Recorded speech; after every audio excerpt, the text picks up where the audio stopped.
In the second half of 2023, I had the pleasure of replaying sequentially in order 13 of the Final Fantasy numbered serial entries from start to finish. I also, throughout that period, knowing it was the biggest game in the series, dipped in and out of Final Fantasy XIV, the massive online MMORPG, and in the first half of 2023, before this Final Fantasy marathon, I played through 7 other landmark games in the JRPG genre, old and new, chronicling from the birth, the very early days of this genre, through to some really modern cutting-edge entries. And I didn't just complete those games as well, I also played over half of Persona 5 Royal, didn't get around to finishing it, and over half of Pokemon Yellow. Yes, the Pokemon games are JRPGs too. Didn't finish either of them, so I didn't produce a video review. There's just not enough time in the world. I uploaded all of this to my YouTube channel in what I chronicled 2023, the year of the JRPG. And it does feel like that's the year that JRPGs started to make a comeback. Already, just in February 2024, the genre's had a massive rebirth, with Persona 3 being remade and re-released, Final Fantasy VII and several other massive games on the horizon. Turn-based and action JRPGs have never been in a healthier state, not for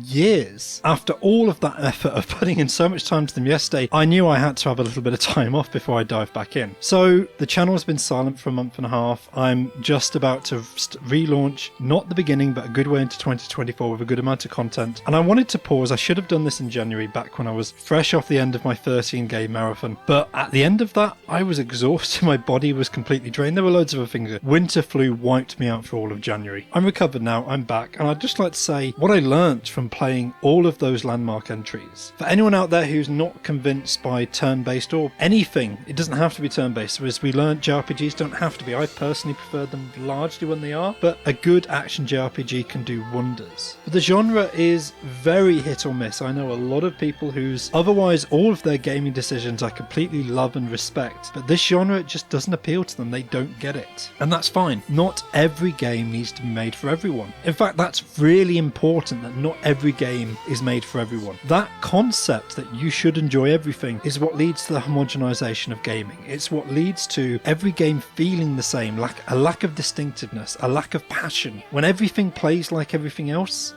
what's the point in diversifying? If you've played one Call of Duty, you've played all of them. They're brilliant, well-made games, but I haven't felt the need to pick up a title in 10 years. I'm getting off topic. JRPGs, as their core, is a genre about assembling a team of people to overcome overwhelming odds. It's a role-playing game in that you have decision and choices about your strategy and the way that you will approach the world and combat, but it's not a role-playing game in the way it wants you to inhabit a character that you have complete freedom and control over. Although it does want you to project, it does want you to imagine the thoughts and feelings and motivations. As technology's gone on, it's become ever more apparent that this genre wants to tell you a story. It wants to project a world of its creation, and it wants to put you through an experience that's tailored from the start to the end. I actually personally find this a whole lot more honest than big Western RPGs such as The Witcher or Skyrim. The Elder Scrolls games, they are fun. There's a lot to love there, but by presenting you this big, massive open world and saying you can do anything, but only a very small number of those things you can do will progress the storyline forward, will advance you towards the end of the game, those genres just turn more and more into sandbox games. They're big, open spaces for you to play around in. You can project as much as you like. You can try and customize and characterize your creation, but that's not what the game is tailoring for you. I preferred the game to tell me a story, and I'd rather it did the heavy lifting of projecting to me a set defined character that it can then play around with the themes of. Good JRPGs, if the main character is a hardened adventurer, give us a story where the hardened adventurer will learn something or reflect upon his actions in the game. If the main character is a bright, fresh-faced youth, then maybe that sheen will be taken off them. Maybe they'll be embittered or damaged by the experience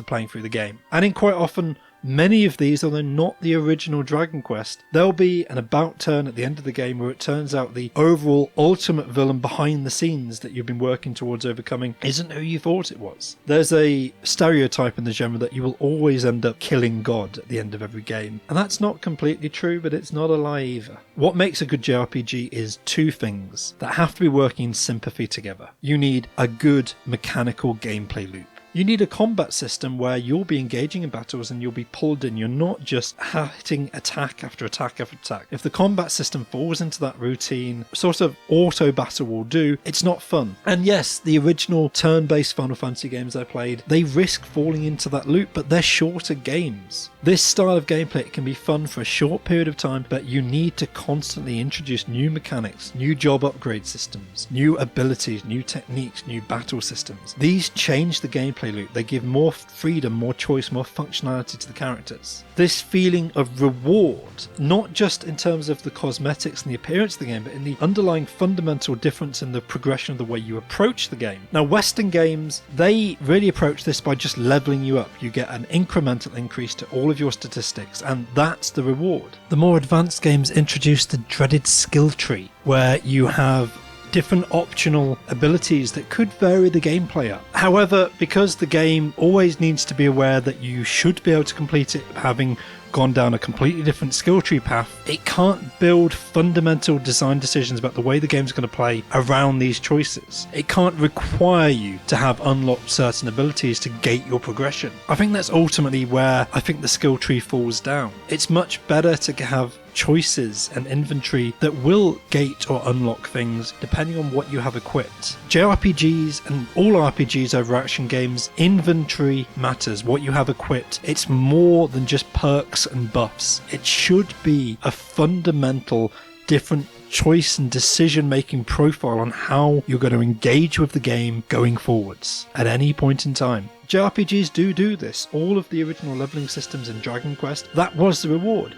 In the original Dragon Quest, there are only 20 levels. By the time you're level 18 or 19, you're ready to defeat the end boss, and that's fine. It's a short game. But if you want to take people on for a journey that's more than 5 or 6 hours, you need to offer far more than that. Not just in the story, but in the gameplay loop. Different equipments, different job classes, different armor, not just loot for the sake of loot. And one of the other things I absolutely loved about this replaying of the history of the genre, in my Final Fantasy marathon, I never had to rely on an enemy to drop a specific item until the first online game, Final Fantasy XI. All the items I needed were there. I just had to go to the place, find the treasure chest or kill the set boss, and then I could progress with the story. I really detest how modern games, quite often, and the Xenoblade games did this awfully. You need collectibles, and certain collectibles are only dropped by certain mobs. Certain enemies only have a percentage chance of dropping them. So you need to grind and grind and grind. It's not about leveling up. It's about waiting for a certain enemy to drop a certain item that you're not guaranteed they will drop. And you've got to hunt dozens of them down just for this one item to appear in your inventory. That's not fun. That's not what I'm looking for in this genre. That's the innovation of the Western games that never pulled me into the RPG genre, when JRPGs back in the 1990s succeeded so well. But the other side, besides the gameplay, the other thing I'm looking for is a